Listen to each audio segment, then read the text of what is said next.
السلام علیکم ورحمۃ اللہ وبرکاتہ۔ آج کے خطبے کا عنوان اچھا یا برا نفس۔ الحمدللہ والصلاۃ والسلام علی رسول اللہ، اما بعد۔ تمام تعریفیں اللہ کے لیے ہیں، بہت زیادہ برکتوں والی تعریفات اللہ کے لیے ہیں، جس نے نیکیوں اور اچھے کاموں کے لیے بڑھ چڑھ کر حصہ لینے کی ترغیب دلائی۔ میں گواہی دیتا ہوں کہ اللہ کے سوا کوئی معبود برحق نہیں، وہ یکتا ہے۔ ہم اس کی نشانیاں مخلوقات کے بار آور ہونے اور ملاپ کرنے میں نظر آتی ہیں، اور میں یہ بھی گواہی دیتا ہوں کہ ہمارے نبی محمد صلی اللہ علیہ وسلم اس کے بندے اور رسول ہیں۔ آپ نے سخاوت اور معاف کرنے کی دعوت دی۔ اللہ تعالیٰ آپ پر، آپ کی آل اور صحابہ کرام پر رحمتیں نازل فرمائیں۔ حمد و ثنا کے بعد میں اپنے آپ اور تمام سامعین کو تقوی کی نصیحت کرتا ہوں۔ فرمانے باری تعالی ہے، اے ایمان والو، اللہ سے ڈرو اور بات صاف اور سیدھی کیا کرو، اسی طرح اللہ تعالیٰ تمہارے اعمال کو درست کر دے گا اور تمہارے گناہ معاف کر دے گا۔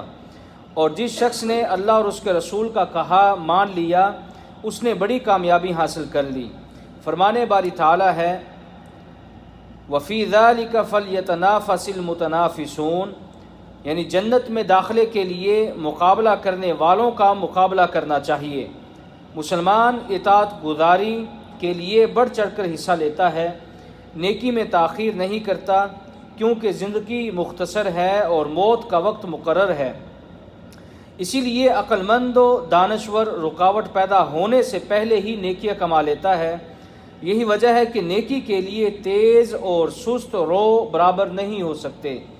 ایسے ہی حصول ثواب کے لیے بڑھ چڑھ کر حصہ لینے والا اور ڈھیلا ڈھالا شخص کبھی مساوی اور برابر نہیں ہو سکتا۔ مثبت تنافس یعنی محنت زندگی کو روشن کر دیتا ہے، جس کی بنا پر مسلمان اپنے آپ کو علم و عمل کے باہمی ارتقاء کے باعث بلندیوں میں دیکھتا ہے۔ ایک دوسرے سے آگے بڑھنے کی چاہت اہل ہمت و عزیمت کی روح میں سرایت پذیر ہوتی ہے۔ ان میں انبیاء کرام علیہم الصلاۃ والسلام سب سے آگے ہیں۔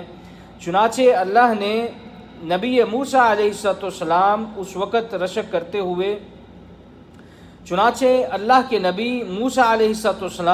اس وقت رشک کرتے ہوئے رونے لگے جب نبی اکرم صلی اللہ علیہ وسلم کے آگے بڑھ جانے کے بارے میں علم ہوا۔ آپ سے کہا گیا آپ کیوں روتے ہیں؟ تو انہوں نے فرمایا، میں اس لیے روتا ہوں کہ ایک نوجوان میرے بعد مبعوث ہوا، لیکن اس کی امت کے جنت میں داخل ہونے والے افراد میری امت سے کہیں زیادہ ہوں گے۔ رواہ البخاری۔ اسی لیے ہمارے پیارے نبی صلی اللہ علیہ وسلم نے فرمایا، مجھے امید واثق ہے کہ قیامت کے دن میرے امتی سب سے زیادہ ہوں گے۔ نبی صلی اللہ علیہ وسلم نے بھی اپنے صحابہ کرام میں نیکیوں کے لیے بڑھ چڑھ کر حصہ لینے کی روح پھونک دی تھی، اور ساتھ ہی ان گنت احادیث مبارکہ میں ان کے لیے بلند اہداف مقرر کر دیے، جن میں سے کچھ یہ ہیں۔ آپ صلی اللہ علیہ وسلم نے فرمایا، تم صرف دو قسم کے لوگوں کے ساتھ ہی مقابلہ بازی کر سکتے ہو، ایک وہ آدمی جسے اللہ تعالیٰ قرآن کی نعمت سے نوازے، پھر وہ دن رات قرآن پر عمل کرتے ہوئے اتباع قرآن کرے۔ اسے دیکھ کر ایک آدمی کہے، اللہ تعالیٰ مجھ پر بھی ایسی نوازش کر دے جیسی اس پر کی ہے، تو میں بھی وہی کروں گا جو وہ کرتا ہے۔ اور ایک آدمی جسے اللہ تعالیٰ نے دولت سے نوازا ہو، جسے وہ اللہ کی راہ میں خرچ کرتا ہے، تو ایک آدمی اس کے بارے میں بھی وہی خیال کر سکتا ہے۔ رواہ الطبرانی۔ نبی صلی اللہ علیہ وسلم نے فرمایا، جو شخص 10 آیات کا قیام کرے وہ غافلوں میں شمار نہیں ہوتا، اور جو 100 آیات کا قیام کرے اسے قانتین میں شمار کیا جاتا ہے، اور جو 1000 آیات کا قیام کرے اسے مقنطرین میں لکھا جاتا ہے۔ رواہ ابو داود۔ مقنطرین وہ لوگ ہیں جنہیں نیکیوں کا ثواب خزانوں کی شکل میں آخرت کے دن ملے گا۔ نبی صلی اللہ علیہ وسلم نے ایسے ہی پہلی صف پانے والے کے لیے پہلی صف پانے والے کے لیے ترغیب دلائی اور فرمایا، اگر لوگوں کو اذان اور پہلی صف کا ثواب حاصل کرنے کے لیے قرآن اندازی بھی کرنی پڑے تو وہ کر گزریں گے۔ اگر انہیں اول وقت میں نماز کی ادائیگی کا ثواب پتہ چل جائے تو اس میں بڑھ چڑھ کر حصہ لیں گے، اور اگر انہیں عشاء اور فجر کی نماز کے بارے میں علم ہو جائے تو گھٹنوں کے بل بھی وہ چل کر آئیں گے۔ رواہ البخاری و مسلم۔ جبکہ دو جلیل القدر صحابی جو رسول اللہ صلی اللہ علیہ وسلم کے بعد امت میں سب سے افضل ترین ہیں، حضرت ابو بکر و عمر رضی اللہ عنہما کی ہمت اور عظمت نے میدان مقابلہ میں اپنا لوہا منوایا۔ انہوں نے اپنے اعمال پیش کر کے اتنا بلند مرتبہ پایا کہ کوئی وہاں تک پہنچ ہی نہیں سکتا۔ چنانچہ حضرت عمر بن خطاب رضی اللہ تعالیٰ عنہ کہتے ہیں، ہمیں رسول اللہ صلی اللہ علیہ وسلم نے صدقہ کرنے کا حکم دیا۔ اتفاق سے میرے پاس اس وقت پیسہ موجود تھا۔ میں نے سوچا اگر ابو بکر سے آگے نکلنے کا کوئی موقع ہے تو وہ آج ہے۔ چنانچہ میں اپنا آدھا مال لے کر آ گیا تو رسول اللہ صلی اللہ علیہ وسلم نے مجھ سے پوچھا، اہل و عیال کے لیے کیا چھوڑا ہے؟ تو میں نے کہا، اتنا ہی گھر میں موجود ہے جتنا میں نے آپ کی خدمت میں حاضر کیا ہے، یعنی آدھا۔ جبکہ جناب ابو بکر رضی اللہ تعالیٰ عنہ اپنا سارا مال لے آئے۔ آپ صلی اللہ علیہ وسلم نے پوچھا، ابو بکر اہل و عیال کے لیے کیا چھوڑا؟ تو انہوں نے کہا، اللہ اور اس کا رسول یا ان کی محبت۔ میں نے کہا، اللہ کی قسم میں کبھی بھی حضرت ابو بکر سے آگے نہیں بڑھ سکتا۔ امام ترمذی نے اسے حسن صحیح کہا ہے۔ صحابہ کرام کی زندگی میں مثبت مقابلہ بازی کی فضا خوب ٹھاٹھے مارنے لگی۔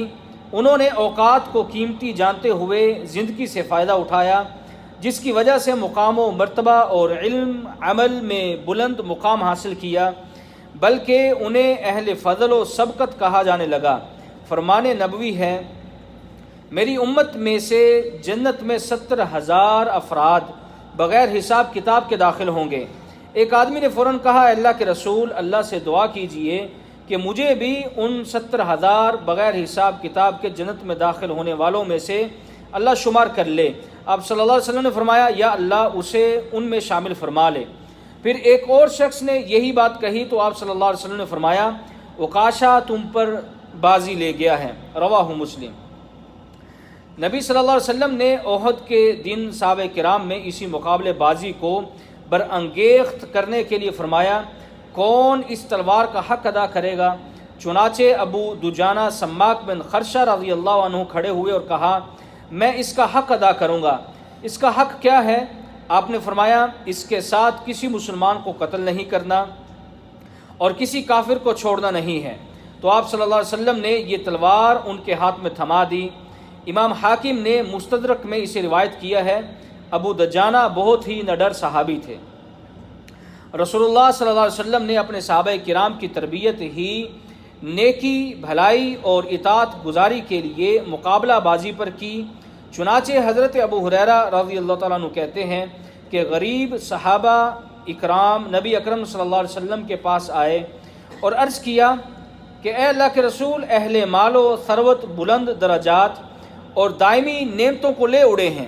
وہ نمازیں بھی پڑھتے ہیں جیسے ہم پڑھتے ہیں، وہ روزے بھی رکھتے ہیں جیسے ہم رکھتے ہیں، لیکن ان کے پاس ہم سے زیادہ مال ہے۔ اس مال کی وجہ سے وہ حج، عمرہ، جہاد اور صدقہ کر لیتے ہیں۔ تو آپ صلی اللہ علیہ وسلم نے فرمایا، کیا میں تمہیں ایسا عمل نہ بتلاؤں کہ اگر تم اسے اپنا لو تو تم ان سے آگے نکل جاؤ گے یا ان کے برابر ہو جاؤ گے، اور تمہارے برابر کوئی نہیں ہو سکے گا۔ تم ہی اپنے ارد گرد لوگوں میں بہترین قرار پاؤ گے، الا کہ کوئی تمہارے جیسا یہی عمل دہرانے لگے۔ وہ عمل کیا ہے؟ آپ صلی اللہ علیہ وسلم نے فرمایا، ہر نماز کے بعد 33 بار سبحان اللہ، الحمدللہ اور اللہ اکبر کہنا۔ رواہ البخاری والمسلم۔ مقابلہ بازی کا اثر آخرت میں ظاہر ہونے کے بعد جنت تک ساتھ رہے گا۔ چنانچہ اہل قرآن جنتی قرآن کی تلاوت کریں گے، اتنے ہی درجات بلند ہوں گے۔ چنانچہ اہل قرآن جتنی قرآن کی تلاوت کریں گے اتنے ہی ان کے درجات بلند اور عظیم ہو جائیں گے۔ صاحب قرآن کو کہا جائے گا، پڑھتا جا، چڑھتا جا، ایسے ٹھہر ٹھہر کر پڑھو جیسے تم دنیا میں پڑھا کرتے تھے۔ جہاں تم آخری آیت ختم کرو گے وہی تمہارا مقام ہوگا۔ امام ترمذی نے حسن صحیح کہا ہے اس حدیث کی سند کو۔ ایسے مثبت مقابلوں کی فضا میں برتری آشکار ہوتی ہے، خواب حقیقت بنتے ہیں، خوشحالی اور کامیابی میں اضافہ ہوتا ہے۔ مسلمان کو کڑوے گھونٹ بھی میٹھے لگتے ہیں، ناممکن بھی ممکن بن جاتا ہے، سب رکاوٹوں کو بچھاڑ دیا جاتا ہے۔ سچی اور سچی نیت کی موجودگی میں مناسبت انسان کو بلند مقام پر لے جاتی ہے، بشرطے کہ اعمال ضائع کرنے والے اسباب سے دلوں کو پاک رکھا جائے۔ مسابقتی روح ناپید ہونے کی صورت میں پوری امت تباہی و بربادی میں تبدیل ہو جاتی ہے، سب پر غیر ذمہ داری اور کاہلی کا راج ہوتا ہے، بے روزگاری میں اضافہ ہوتا ہے اور ایک تھکی ہاری نسل پیدا ہوتی ہے۔ جبکہ اس کے برعکس اسلام نے مذموم مسابقت سے منع بھی فرمایا ہے، جس کی بنیاد دنیا داری، خواہش پرستی پر ہوتی ہے۔ چنانچہ نبی اکرم صلی اللہ علیہ وسلم نے فرمایا، مجھے تمہارے بارے میں غربت کا اندیشہ نہیں، مجھے ڈر ہے کہ کہیں تم پر دنیا سابقہ لوگوں کی طرح کھول نہ دی جائے، پھر تم بھی انہی کی روش اختیار کرتے ہوئے دنیا پر ٹوٹ پڑو اور یہ تمہیں انہی لوگوں کی طرح ہلاک کر دے جیسے وہ ہلاک ہوئے تھے۔ رواہ البخاری و مسلم۔ دنیا داری کی بنیاد پر مذموم تنافس یعنی جد و جہد اور کوشش اس وقت پیدا ہوتی ہے جب دنیا اللہ اور قیامت کے دن سے غافل کر دے، برائی اور گناہوں پر ابھارے، واجبات کی ادائیگی سے روکے، حرام کے ارتکاب کی دعوت دے، دوسروں کے حقوق سلب کرنے کی ترغیب دے۔ یہی چیزیں بھائی بھائی اور رشتہ داروں میں لڑائی جھگڑے، قطع تعلقی، بغض اور کینے کا سبب بنتی ہیں۔ حضرت حسن بصری رحمہ اللہ کہا کرتے تھے، جو دین کے معاملے میں تمہارا مقابلہ کرے تو تم اس کے آگے بڑھو، اور جو دنیا کے بارے میں مقابلہ کرے اسے اس کے حال پر چھوڑ دو۔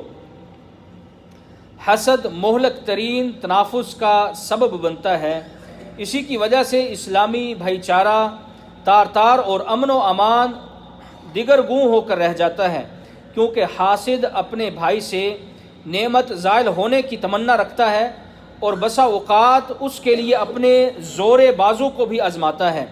مذموم تنافس میں دو دوستوں یا رشتہ داروں کے مابین ناموری یا دینی و دنیاوی کرسی کے حصول کے لیے کوشش بھی شامل ہے کہ انسان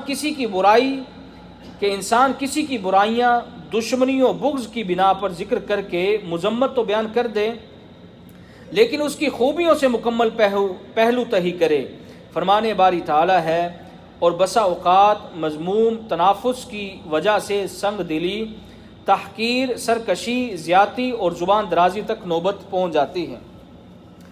مذموم تنافس تجارتی امور میں بھی آ سکتا ہے، اسی لیے اسلام نے اقتصادی امور کو شرعی احکام کے تابع بنایا، جس کے لیے اخلاقی اقدار کی بقا کو بنیاد بنایا۔ چنانچہ ہر قسم کی ذخیرہ اندوزی حرام قرار دی۔ آپ صلی اللہ علیہ وسلم نے فرمایا، ذخیرہ اندوزی گناہ گاروں کا کام ہے۔ رواہ المسلم۔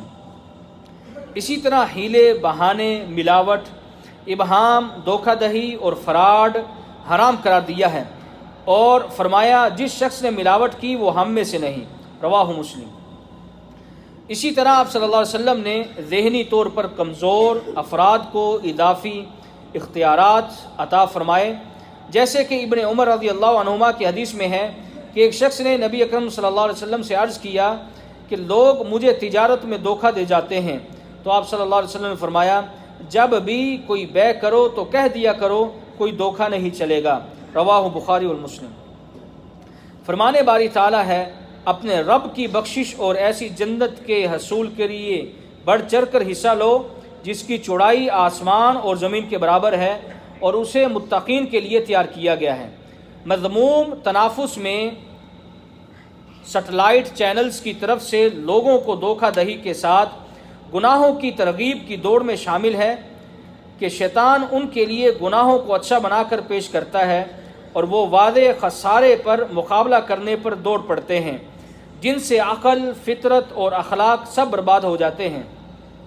مذموم تنافس میں فضول خرچی اور تقریبات پر بےہودگی اور نعمتوں کی قدر نہ کرنا بھی شامل ہے، جو کہ اللہ کے ڈر کو پس پش ڈال کر کی جاتی ہے، اور اس بات کا خیال نہیں کیا جاتا کہ پوری دنیا اس وقت بھوک، پیاس اور تنگی کے حالات میں گزر رہی ہے۔ مذموم تنافس میں کھیلوں کے میدان میں انجام دیے جانے والے کچھ کام بھی شامل ہیں، جس کی وجہ سے لوگ دست و گریباں، نفرت اور بغض سے دوچار ہیں اور ایک دوسرے کے الٹے القاب رکھتے ہیں۔ ان تمام امور کی وجہ سے کھیلوں کے اصل ہدف ختم ہو کر رہ گئے ہیں۔ فرمانے باری تعالیٰ ہے، اپنے رب کی مغفرت اور جنت کی طرف دوڑتے چلے جاؤ، جس کی چوڑائی زمین اور آسمان کے برابر ہے، جنہیں اللہ اور اس کے رسولوں پر ایمان لانے والوں کے لیے تیار کیا گیا ہے۔ یہ اللہ کا فضل ہے کہ جسے چاہے دیتا ہے، اور اللہ عظمت اور فضیلت والا ہے۔ اللہ تعالیٰ میرے لیے اور آپ سب کے لیے قرآن مجید کو خیر و برکت والا بنائے، مجھے اور آپ سب کو اس سے مستفید ہونے کی توفیق عطا فرمائے۔ وآخر دعوانا الحمد للہ رب العالمین۔